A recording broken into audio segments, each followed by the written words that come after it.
who are married and you force them to give back. You torment us. I know you want negative energy all the time, but I will tell you to be the case. Abachala turekerawo okubuuza abachala bannaffe when they are giving birth. It is very tormenting.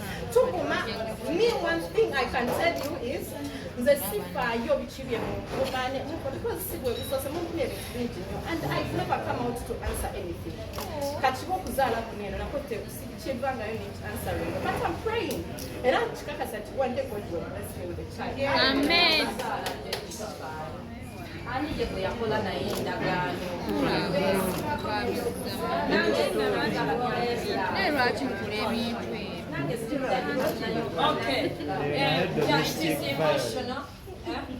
Abantu abadde negative mu bulamu bwange emyaka ebisoba n'abiri naye bw'oŋŋamba okugaba awaadi mu bantu abazze bambeererawo ate nsobola oggi waabwe kubanga omuntu atakwagala lwokola ensobi ayogera mazima ye ng'alowooza akugumya naye abaakuyamba gwokole ki eweetereze kati obulamu bwo tolwaniranga nnyo bakwogerako birungi byokka eniriza nnyo abali negative waliwo boolaba ng'oli just ali biased alina ensonga zendala just ignore toba ne yesu naye bamwogerera n'akaana bwe baba akakazi olunaku olusooka bakwogerera biki ebigambo ekyo ekyozaala ddi kasita wazaala abakumanyulirayo omwana si kyekyo toli mugumba si kyekyo wazaalako buli bibaddewo zibamanyize ebigambo byakagona it is my wedding and my wife I know when to do it kitegeeza nze nsalawo tiwebirekola ki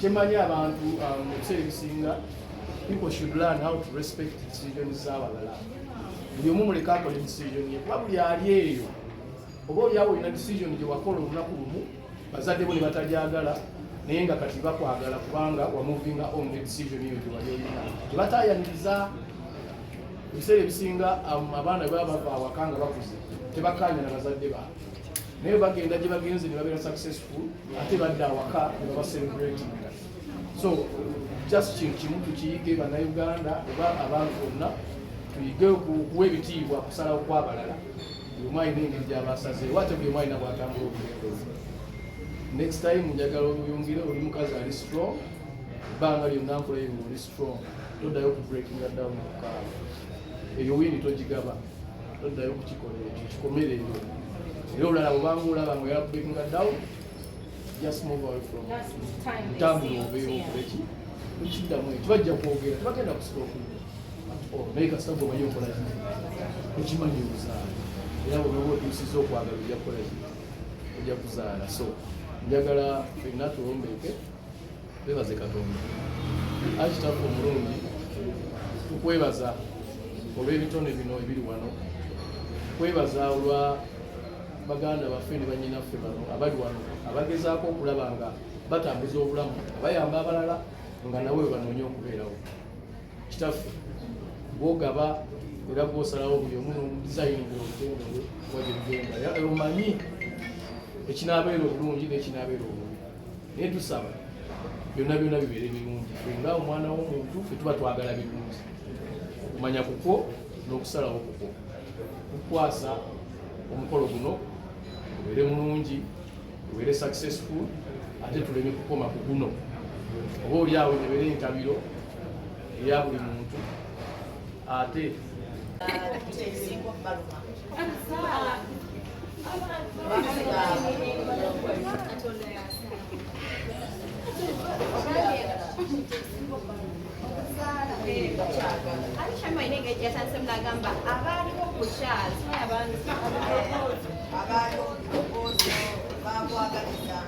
bakubeererawo kukyala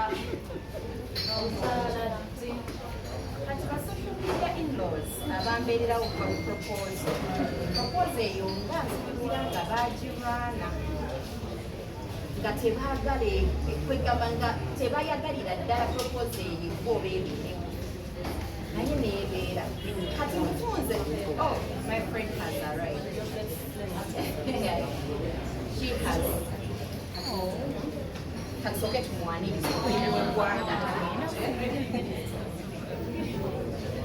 I know I love been miscellaneous. People have been.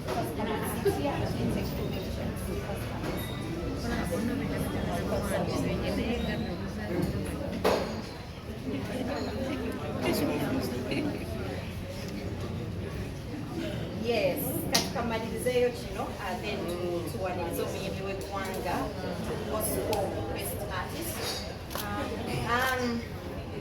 abanamba nsizaala.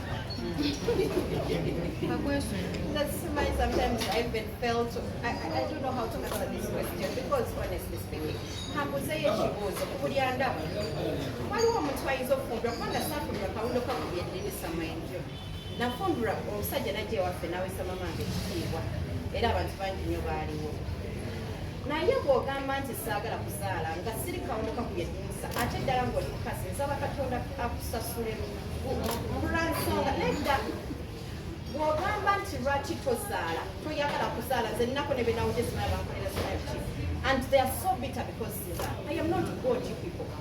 Siri katonda, I don't know when I'm supposed to give back. There is no married woman in life that doesn't want to give back. It is not there. Tichiriwo. But when you force me to give back to my husband, when Suranaye, there is a way you torment women who are married and you force them to give back. You torment us. I know you want negative energy all the time, but I tell you to be okay. Abakyala tulekerawo okubuuza abakyala bannaffe when they are giving birth. It is very tormenting.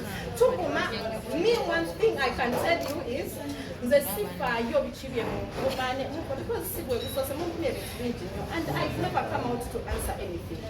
Kakiba okuzaala kunyeno nako tekivangayo answering. But I'm praying. Era kikakasa nti one day God will bless me with a child. Amen. Ani gye bwe yakola naye endagaano. Naye lwaki mukola ebintu ebyo? Okay. Yeah, it is emotional. Eyo nayo domestic Yeah, violence. domestic violence. By the way. Twagikoze. No, we had to ask the question kubanga but in-laws waliwo abatudde ne bakola videos ezo abadde nga zirabira nga zimumanyizi olwaki tukozesa ekikoze kati ndowooza muli contented yeah. Yes, kati twagala okwaniriza nga bensanze mukwano gwa Rape. Yes. Agenda kubanga tuwayo obugambo obulyowo omwoyo obugambo eri mukwano gwe akunge n'abantu bajje ngenda kusa omwezi 4 olw'omukaaga ffenna tuweebwe kulamoneta tukwaniriza nnyo